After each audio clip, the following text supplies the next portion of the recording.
Hey guys, Jay here, and welcome back to another video. Guys, I'm excited because today I'm going to be bringing you my updated bow wand healer for Throne and Liberty in the tier 2. And guys, I'm excited because basically I'm just going to get into, why I updated it, some of the changes I made, and we'll go forward with that. So if you guys are looking for more of an in-depth video, feel free to check out my previous one. I kind of get into the reasons why I decided to go for the different set pieces, but after receiving some feedback and doing more research and also talking to guildmates and other people that are healing, I decided to do a quick update of my quest log site just to give you guys an overview. Guys, I am going to make this a shorter video. I know I like to talk a lot and I like to be thorough, but today we're just going to be getting into some of the changes and what I'm going to be looking for in tier 2, and again, why those changes are the way they are. So thanks again. I just want to say real quick for rating this build. I know you guys are checking this out. Really appreciate the support. Feel free to continue to do that. Leave some comments here too. Ask some questions and I'll be sure to get to you guys as soon as I can. Otherwise, leave it in the YouTube comments as well and I'd be happy to do that. All right, jumping into my build, guys. So basically, I broke down on the left-hand side here different categories for the build that I'm going to be going for. And so I'll just talk about those real quick. So this very top build, this is pretty much going to be the build that I personally am going to be going for going into tier 2. I think that has a lot of potential with it. I've changed some things around, so I'll talk about that as well. But really what I want to highlight about this build is that it's a triple endurance coverage build. So it focuses on getting all those endurances up as much as possible, but also it has a lot of CC resistance so we can avoid those tornadoes. And I also changed some things around to add some weaken resistance as well. So if you go over here on the right hand side, you'll see that I have improved my weaken to get above about 730. You want to aim for anywhere from 700 to 900 if you can going into tier 2. Upon doing more research, I realized that weaken resistance is going to be one of the bigger threats for us, as well as CC.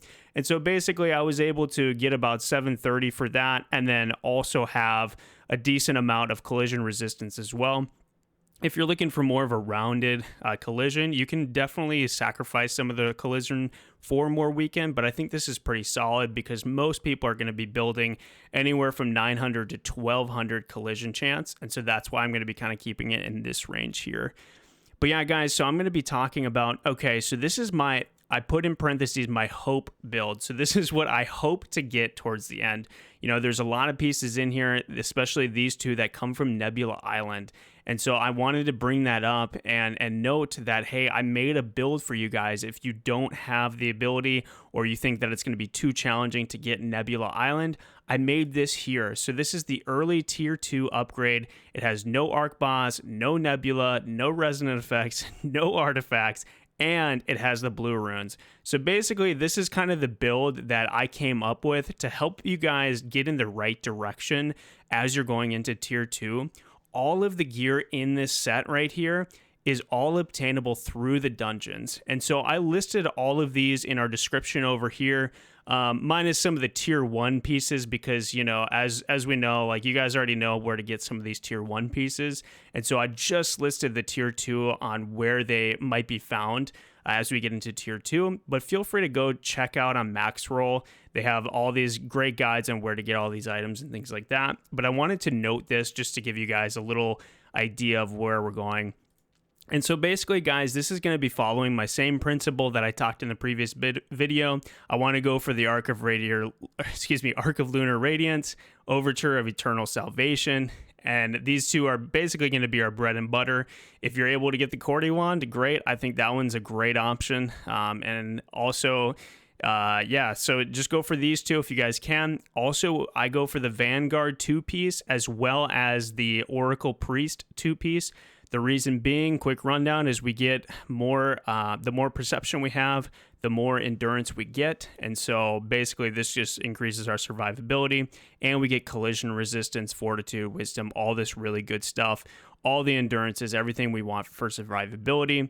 Again, quick rundown, the Oracle preset. I love that we get the melee range and magic defense increase for all of our party members within that range. So that just increases everyone's survivability because we're a support healer. we're a support and a healer. We want to be able to support them in any way as possible.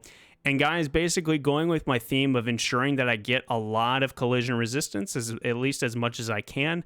I do have the Blessed Templar cloak. This is from tier 1, as you guys know. So try this out. Feel free to rock it. You could rock the Forsaken Embrace, but I like having as much collision resistance as possible going into tier 2.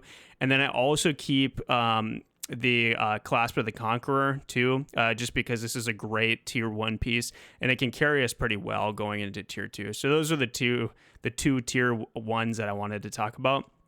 Next, I'm going to be going for the Redfin Arthropod gloves. Again, it just gives us all that endurance and same, and basically that's why I'm going for these. So that's my quick rundown of the gear. I already talked about this a little bit. And here's for the accessories too. Again, these are all obtainable through different dungeons. So I want to note that.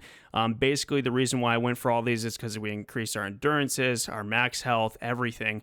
And this is just really effective going into tier 2. And so basically, the reason why I wanted to have this build is as you guys are getting into tier 2, there's going to be a flurry of information of where weapons are, where gear is, and everything like that. So I wanted to provide kind of like a groundwork of, hey, these are the ones you should go for, or at least, the ones that I'm going to go for as I'm farming these dungeons and things like that. And so basically we'll get more note of like, which dungeons are available and things like that. And so I'll try to update you guys and give you the my updated build as we get into it. But these are the gear pieces that I'm going to be going for. And I wanted to make this little bracket over here to note like, hey, this has nothing endgame about it other than obviously just getting it level 12 with all the tier 2 and then different tier 2 gear pieces as well. So yeah, guys, basically, if I'll just do a quick rundown of the stats over on the right-hand side. Again, this is not a final build. This is just getting you started, getting your feet wet in tier 2 if you're able to get all these pieces. So I see we got decent max health, good max mana, and then we have a really good cooldown speed for this build overall. Skill heal is good. Buff duration is actually really good. Same with debuff as well. So those are going to be our strong suits. Collision resistance, yeah, we could get that way higher, but again, this isn't our final build. And our skill damage resistance pretty solid, as well as our almost 25% critical damage. Our endurances overall, are pretty solid. Again, like we're going to be trying to push this to 2K in each section if possible. And then with our defenses, we want to go for around 3K mark as well. That just allows us to survive as much as we can. And we do not have a lot of weaken resistance for this as well. So I just wanted to point that out to you guys too. And so basically, guys, feel free to check this out. But I wanted to make this because I've been getting some feedback that, the builds that I'm making are a little bit too out of reach. And so I wanted to make something that was a little bit more attainable. Again, with this too, I didn't include the masteries from the skill section from the old masteries. I included the new masteries, which I have a video on this as well. So feel free to check that out. I didn't include any of the artifacts or anything like that. And so basically, feel free to play around with this as much as you guys can. I included the food though, because that's, pretty attainable as well. So yeah, basically over on the left, if you guys will look, basically I also have a no field boss, arc boss, but it does have Nebula, and that is the necklace and the bracelet. And so basically, guys, I wanted to make this build in case, hey, like you ended up getting one of these awesome pieces of armor, awesome piece of accessories. So I wanted to give you guys this option, and you guys get great stat bonuses going for that. But I put kind of possible because it's on Nebula Island. And then I also included my dream build. So this would be if everything worked out perfectly and I got every arc boss weapon that I could imagine, this is what I would end up going for. You got the Cordy Wand. We also have the Paladin's Belt here. We have both the Nebula Island, Moon Shadow Necklace, and Immortal Bracers. This cape, you could probably switch this out as well. But this is basically the dream set here. It includes Chaos Runes. It includes everything maxed out as much as you can. Now, I haven't really played around too much with switching resistances, so I kept it at the 1200 collision resistance, where my weaken is very small here, so I'll probably end up changing this around so I get more weaken resistance, but I'm looking pretty good on the endurances side and the defenses side as well. Plus, we get so much cooldown speed, which is really great and everything like that. And so, yeah, guys, this is my final one down here. This is the Dream-ish build. So this is really the one without the Cordy. So if you don't end up with the Cordy, but you get the Paladin's Belt and all these other cool things from the island, then this is kind of what we're looking at. So yeah, guys, I just wanted to provide this for you. I know this is a lot quicker than I normally go through, but I have a longer video explaining why I decided to go into these. But I really hope this helped you guys out. Feel free to leave a comment. Thank you guys so much for the support on the channel. You guys are awesome. Feel free to like it over here. I totally forgot about this, but I really appreciate you guys doing that.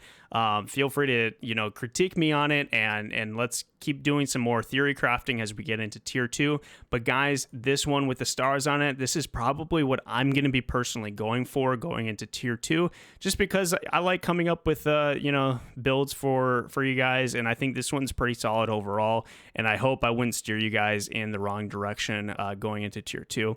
But as always, thank you guys so much for watching, and I will see you in the next one.